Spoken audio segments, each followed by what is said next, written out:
اللہ الرحمن الرحیم رب اشرح لی صدری ویسر لی امری واحلل عقدۃ من لسانی یفقہوا قولی۔ یکم رمضان سے داستان ابراہیم علیہ السلام کا آغاز ہوا۔ داستان ابراہیم علیہ السلام، داستان اسماعیل علیہ السلام، داستان بنی اسماعیل، داستان کعبہ، داستان تعمیر کعبہ، داستان آبادی مکہ، داستان زمزم، داستان قربانی حضرت اسماعیل، یہ سب کرتے کرتے سرکار دو عالم کے پرداتا تک آئے، ان کی داستان، داستان جناب ہاشم، داستان حضرت عبد المطلب، اور ہم آگے آتے آتے یہاں تک آ گئے ہیں۔ بس بغیر تمہید باندھے داستان کو اگلے مرحلے تک پہنچاتے ہیں۔ معذرت، بات یہاں تک پہنچی، سرکار دو عالم صلی اللہ علیہ وآلہ وسلم کے والد ہیں، یعنی کہ ان کے دادا ہیں، نام ہے حضرت عبد المطلب۔ انہوں نے منت مانی، کب، کیوں، کیسے، وہ بتا چکے ہیں، ریپیٹ نہیں کرتے۔ رسول اللہ کے دادا حضرت عبد المطلب نے منت مانی کہ اگر میرے 10 بیٹے ہوئے، کثرت اولاد ہوئی، میں ایک کو اللہ کی راہ میں جب وہ جوانی پر پہنچیں گے قربان کر دوں گا۔ بیٹے ہوئے، قربانی کا وقت آیا، بیٹوں سے بات ہوئی، طے پایا قرآن اندازی ہوگی۔ اس زمانے میں تیروں کے ہوتی تھی قرآن اندازی، ایک طریقہ کار تھا۔ اب جب نام نکالا گیا، نام آیا ان کے ایک بیٹے جن کا نام تھا جناب عبداللہ۔ یہ کون عبداللہ ہے؟ سرکار دو عالم کے والد گرامی محمد بن عبداللہ نام ہے نا سرکار دو عالم صلی اللہ علیہ وآلہ وسلم کو، تو یہ رسول اللہ کے والد گرامی کا واقعہ ہے۔ جناب عبداللہ کا نام آیا کہ ان کو قربان کر دیا جائے۔ سب نے کہا، اہل مکہ نے سب نے کہا نہیں، عبداللہ ہم سب کو بہت عزیز ہیں، انہیں قربان نہیں کیا جا سکتا۔ مزید مشورہ ہوا، طے پایا کہ اب ایک اور انداز کی قرآن اندازی کی جائے، یعنی کہ ایک طرف 10 اونٹ لکھے جائیں پرچیوں میں، تیروں میں، دوسری طرف جناب عبداللہ، قرآن نکالا جائے۔ قرآن نکلا حضرت عبداللہ کے نام کا۔ طے ہوا کہ جب تک اب یہ اونٹوں کی تعداد بڑھائی جاتی رہے گی تا وقت ہے کہ اونٹوں کے نام کا تیر نکلا ہے، پرچی نکلا ہے، اور تب تک اونٹوں کی تعداد بڑھائی جاتی رہے گی۔ اونٹ یعنی کہ اس زمانے کے قیمتی ترین ایسٹس میں سے ایک، قیمتی ترین ایسٹ، 10 اونٹ بڑھائے جا رہے ہیں۔ 20 اونٹ اور حضرت عبداللہ، پھر نام آیا حضرت عبداللہ۔ 30 اونٹ حضرت عبداللہ، پھر نام آیا حضرت عبداللہ۔ 50 اونٹ حضرت عبداللہ، پھر نام آیا حضرت عبداللہ۔ 70 اونٹ حضرت عبداللہ، پھر نام آیا حضرت عبداللہ۔ یہاں تک کہ اب یہ تعداد بڑھتے اب جب یہ تعداد 100 اونٹوں تک پہنچی ہے، قلم نے یہاں روکا، جب یہ تعداد 100 اونٹوں تک پہنچی ہے تو اب معاملہ کیا تھا، یہاں ہم نے کل روکا تھا۔ اب جو پرچی ایک طرف 100 اونٹ ہیں اور ایک طرف جناب عبداللہ ہیں، اب منظر نامہ یوں تبدیل ہوا ہے کہ اب جو تیر نکلا ہے، اب جو پرچی نکلی ہے وہ جناب عبداللہ کے نام کی نہیں ہے، وہ 100 اونٹوں کی نکلی ہے۔ اب منظر نامہ تبدیل ہے، گویا سب خوشی کی لہر دوڑ گئی سب میں، یہ ایک ایونٹ بن گیا ہوگا، ایک کہہ لیجیے سیلیبریشن کا ماحول ہو گیا، ادھر سب خوش ہیں۔ مگر حضرت عبد المطلب جو والد گرامی ہیں وہ کچھ اور کہہ رہے ہیں۔ کیا کہہ رہے ہیں؟ وہ کہہ رہے ہیں نہیں، ایک بار اور دیکھ لیا جائے، ایک بار اور دیکھ لیا جائے۔ پھر قرآن اندازی ہوئی، 100 اونٹ اور حضرت عبداللہ، پھر سے 100 اونٹ والا تیر نکل آیا۔ مزید کنفرم کرنے کے لیے تیسری مرتبہ یہ ایکسرسائز دہرائی گئی، تیسری بار تیر سے قرآن اندازی کی گئی، پھر قرآن 100 اونٹ کے نام نکل آیا۔ اب جناب عبد المطلب بھی مان گئے۔ اب یہ داستان ایک نیا موڑ اختیار کر رہی ہے۔ اب مکے میں نئی صورتحال ہے۔ وہ عبد المطلب جو کل زمزم آشکار کرنے چلے تھے، وہ عبد المطلب جنہوں نے کل زمزم آشکار کرتے وقت جب مخالفت ہوئی تھی تو کہا تھا اللہ نے 10 بیٹے دی تو قربان کروں گا، پھر حضرت عبداللہ کا نام آیا، اب ایک نیا صورتحال بن گئی ہے۔ 100 اونٹ کا نام، 100 اونٹ کے نام پورا نکل آیا ہے۔ اب لوگ ایک طرف تو خوش ہیں کہ عبداللہ بچ گئے ہیں، اور دوسری طرف ہر طرف چرچا ہے 100 اونٹ کے ذبح ہونے کا۔ اب یہ نئی ہیڈ لائن ہے مکے میں، اب یہ نیا ایونٹ ہے۔ دیکھیے میں کوئی موازنہ نہیں کر رہا، لیکن آج بھی جب قربانی کا بھی جب مہینہ ہوتا ہے تو کسی محلے میں، کسی علاقے میں کوئی بہت بڑا جانور یا کثرت سے جانور ذبح ہو رہے ہوں، ایک ایونٹ سا بن جاتا ہے۔ یہ تو عرب کا ماحول ہے، اس انداز سے قربانیاں ہوتی نہیں ہیں، ایک ساتھ 100 اونٹ ذبح ہونے جا رہے ہیں۔ اب ہر زبان پر یہی چرچا ہے، ارے عبد المطلب کے بیٹے کے عوض اب 100 اونٹ ذبح کیے جا رہے ہیں۔ جناب عبد المطلب نے صفا پہاڑی کے نیچے یا صفا پہاڑی کے اطراف میں کہیں اونٹ ذبح کیے، 100 سرخ اونٹ ذبح کیے گئے۔ اور یاد رہے اس زمانے کے اعتبار سے اونٹ قیمتی ترین چیز ہے۔ ایک مہینے میں کچھ جگہوں پر آیا، ایک مہینے میں مکہ مکرمہ میں کوئی جانور ذبح نہ ہوا، لوگ انہی اونٹوں کا گوشت کھاتے رہے۔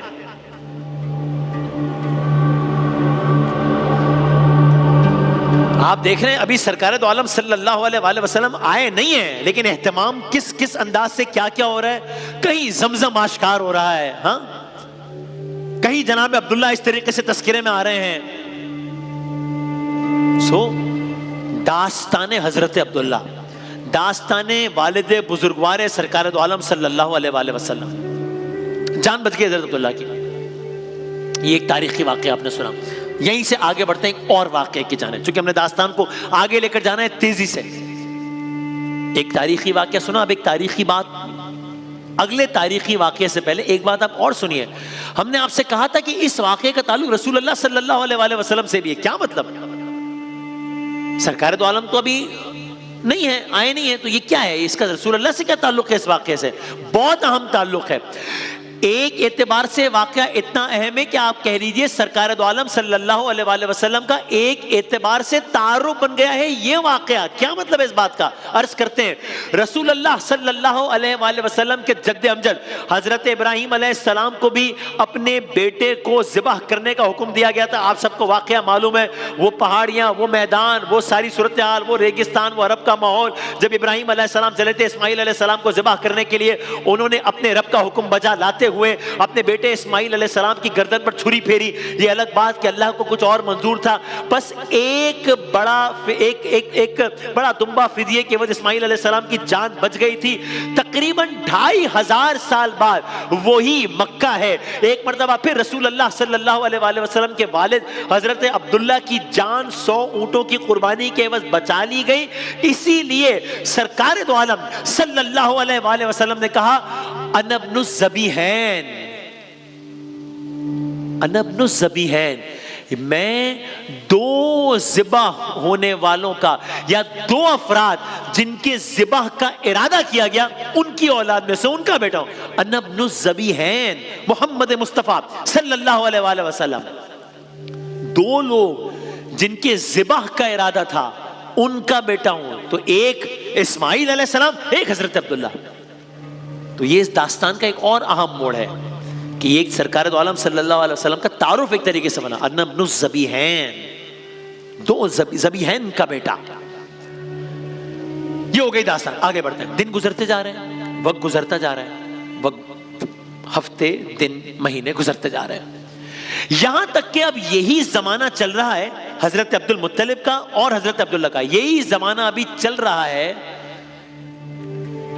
جب اہل مکہ کو ایک خبر ملی. ظاہر ہے آج کل کا زمانہ تو نہیں تھا، کوئی بریکنگ نیوز تو نہیں چلی ہوگی کہیں. اہل مکہ کو ایک خبر ملی اور یہ خبر اس زمانے کے لحاظ سے ایک بریکنگ نیوز تھی، بہت بڑی خبر تھی. کیا بھائی؟ خبر یہ ملی کہ ایک بادشاہ ہے. اب یہ ٹائم لائن دیکھیے گا، یہی واقعہ. ایک بادشاہ ہے،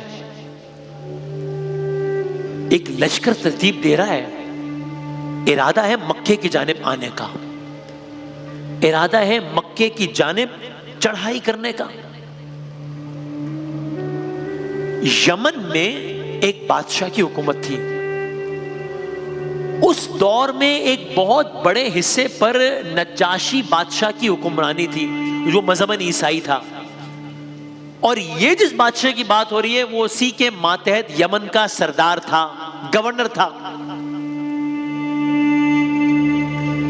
اسے ابرہہ کہتے ہیں، اسے ابرہہ کہتے ہیں. اس نے کیا یہ معاملے کا بیک گراؤنڈ کیا ہے؟ اب عرب میں اس وقت ہر طرف ہلچل ہے. ایک پڑوسی ملک یا ایک ملک میں لشکر تھے، اور لشکر اپنی نوعیت کا سب سے منفرد لشکر ہے. سب سے منفرد کیسے عرض کریں گے؟ لشکر تیار ہو رہا ہے، ہماری طرف آ رہا ہے، چڑھائی ہوگی، کیا جنگ ہوگی، ہوگا کیا؟ اس کا بیک گراؤنڈ کیا ہے؟ کیوں ہوا یہ؟ بھائی اس شخص نے اس زمانے کے لحاظ سے ایک بڑا عظیم الشان کلیسا تعمیر کیا، ایک عبادت گاہ تعمیر کی. ٹھیک ہے کریں. نہیں، یہ کلیسا مختلف تھا. کیا مطلب؟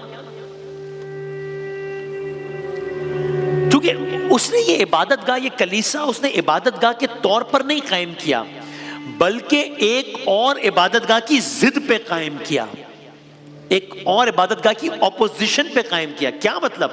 کس کی ضد پر؟ اس نے کلیسا قائم کیا ہے خانہ کعبہ کی ضد پر.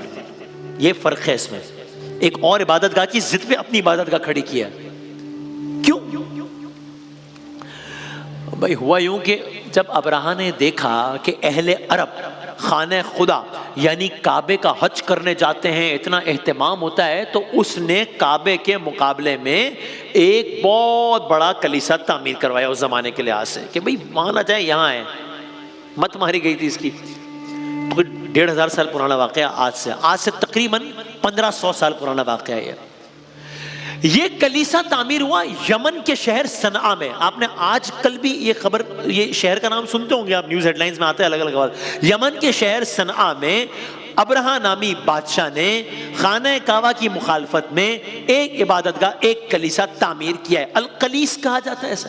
بنیادی مقصد کیا تھا؟ بنیادی مقصد یہی تھا کہ عرب اور دیگر اقوام خانہ کعبہ کا حج نہ کریں بلکہ اس کلیسے میں آئیں۔ دیکھو یہ تو اس سے بہت بہتر ہے ہر لحاظ سے۔ ابرہہ کے واقعے کا بیک گراؤنڈ ہے۔ اب جب اس نے کلیسا تعمیر کر لیا، خبر ٹریول کرتے کرتے پہنچی۔ ظاہر ہے آج کے زمانے کی طرح واٹس ایپ تو میسج نہیں گئے ہوں گے، لوگوں نے ٹریول کیا ہوگا، وہاں سے خبر، ارے سنتے ہو وہاں ایک عبادت گاہ تعمیر ہو گئی۔ اچھا تعمیر ہو گئی تو کیا ہوا؟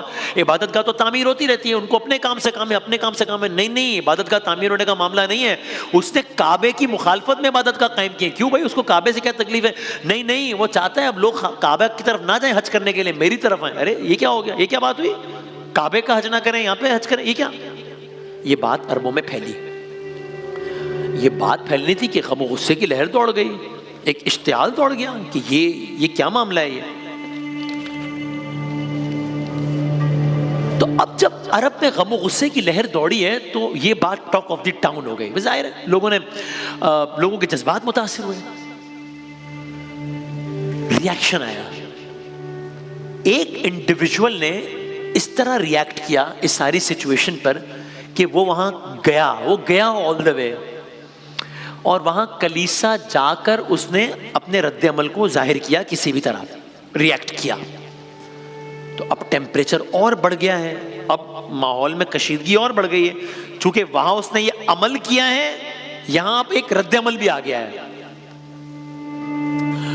اب یہ بادشاہ جو بے وقوف یہ سوچ رہا تھا کہ جب میں اتنا بڑا کلیسا بناؤں گا تو لوگ کعبے کی بجائے ادھر متوجہ ہوں گے، اس نے دیکھا یہ کیا ہوا ہے، اتنی محنت کی ہے، اتنے پیسے لگائے، اتنی تشہیر کی ہے، اتنے لوگوں کو بلایا ہے، یہ تو لوگ متوجہ ہونے کے بجائے تو الٹا معاملہ ہو گیا ہے۔